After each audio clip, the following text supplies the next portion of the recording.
Hi, everybody. Good afternoon. Happy Saturday.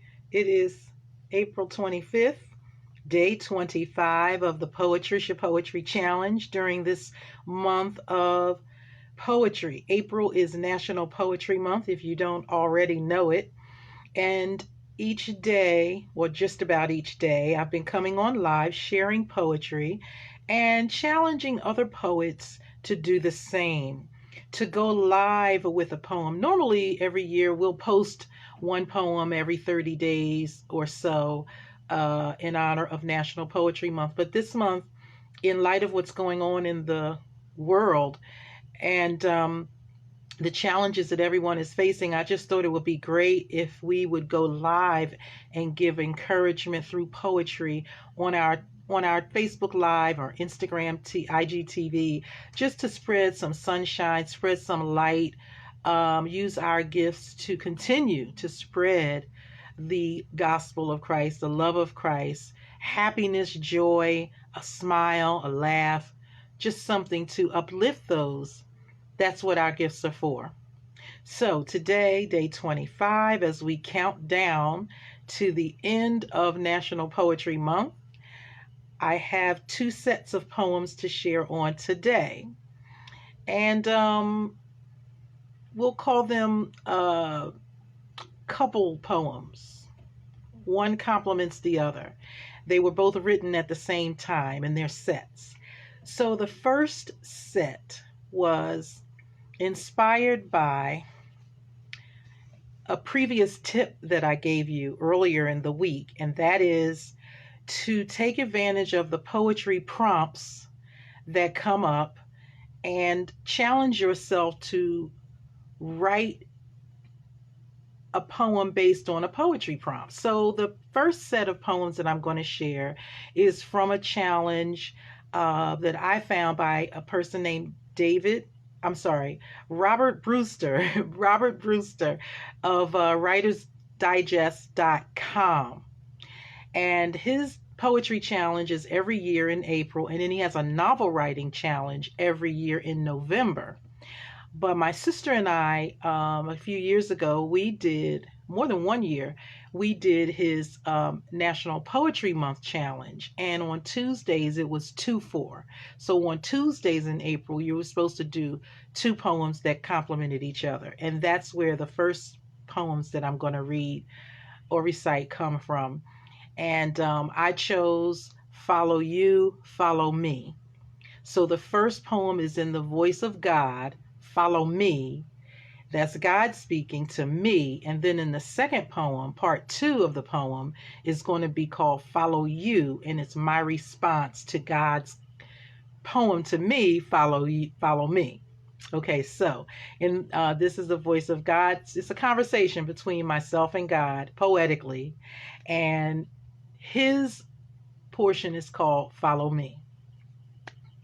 All I ask is that you follow me. I'll never lead you astray. I know where I want to take you, and I know how to lead the way. All I ask is that you follow me. All it takes is a little faith. Trust in me no matter what you see. You'll get there come what may. All I ask is that you follow me, and when you don't see me there, stand still until you hear me. It's the only voice that you'll hear. All I ask is that you follow me. Put my directions first, before everyone and everything, even before your own inner voice. All I ask is that you follow me. You'll be happy that you did. When finally we'll get to the place where we're going, when you can see now what is hid. Follow me. Part two, follow you. All you ask is that I follow you. Why instead do I go astray, thinking that I know what's best, thinking that I know the way?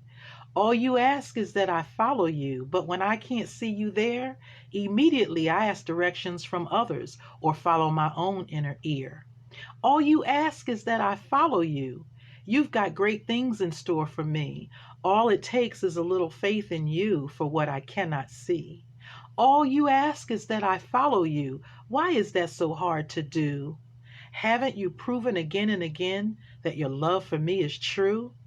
Follow you.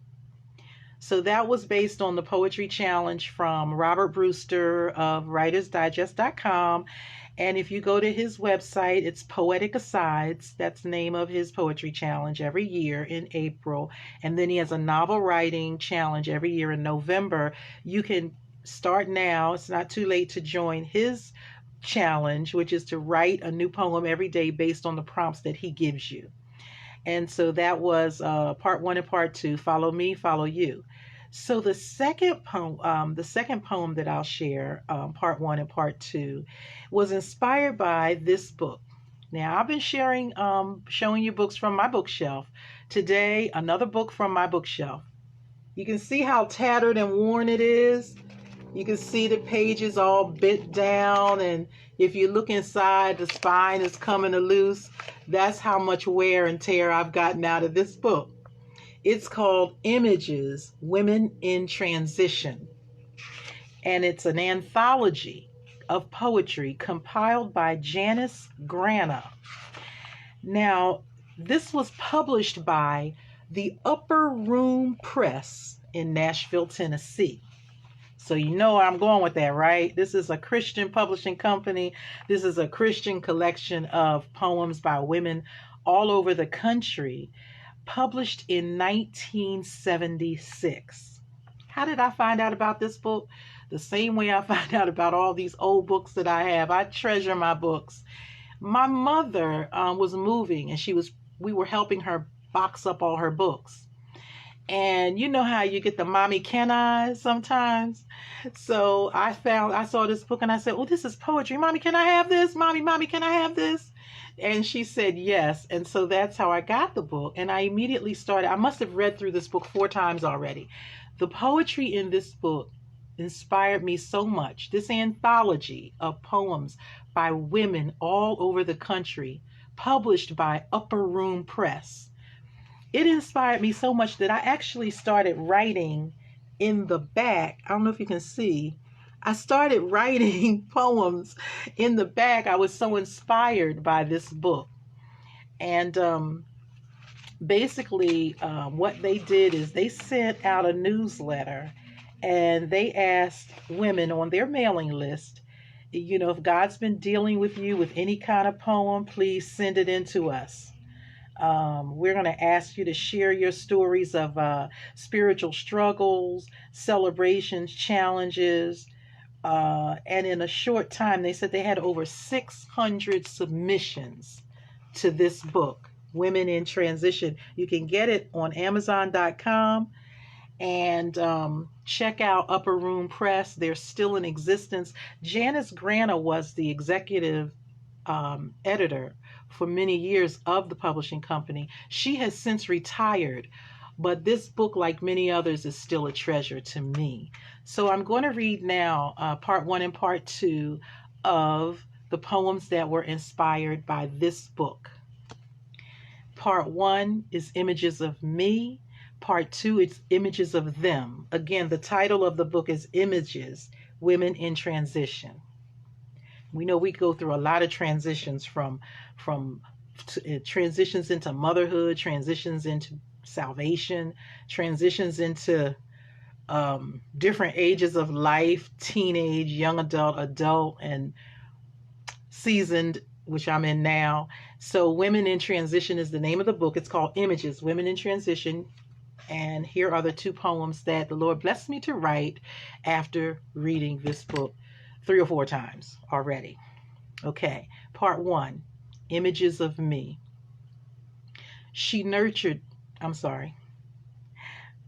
Images of me. She moved, nurturing me with literary leftovers, dressing me with written hand-me-downs of decade-old images, strangers, familiar women in transition just like me. Women whose images washed clean the murky vision of self that had started to set in. Women whose lyrics sang life back into the dying words inside of me. Women whose cries woke up my sleeping fingertips. I am alive, revived. I have transitioned back to myself. That's because when I first was given this book from my mother from her bookshelf, I was going through a dry spell of writing. I was going through transition in my life, and this book just woke back up my fingertips. Okay, that was part one, images of me. Now, images of them, part two. Devoured one page after another, one poem after another, one woman after another, after decades have passed. Their souls still speak. Their hearts leak. Their minds leave their legacy in print, left out for me on a plate like a leftover meal of words, of love, to feed me, and I feast from this smorgasbord of poetry. My poetic drought now over, my writer's block now open. I have eaten, I am strengthened, I am full of images of me. Wow. So God blessed me to write those two poems. He actually blessed me through this book to snap out of the writer's block that I was in, the poetic drought that I had been in, because of the transition my life was going through at the time. And through other women's poetry, it brought me back out and woke back up my sleeping fingertips, like I said in the first part of the poem. So for Poetry Month, I wanted to make sure I got these two poems in these last 10 days. As I wrap up, I'm trying to share some of my favorite poems that I've written myself, as well as poetry tips. Now, here's your poetry tip for today. Support other writers.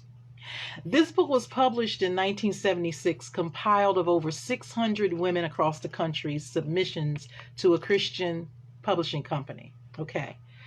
But I want you to support other writers. Let me show you some of my collection of local writers.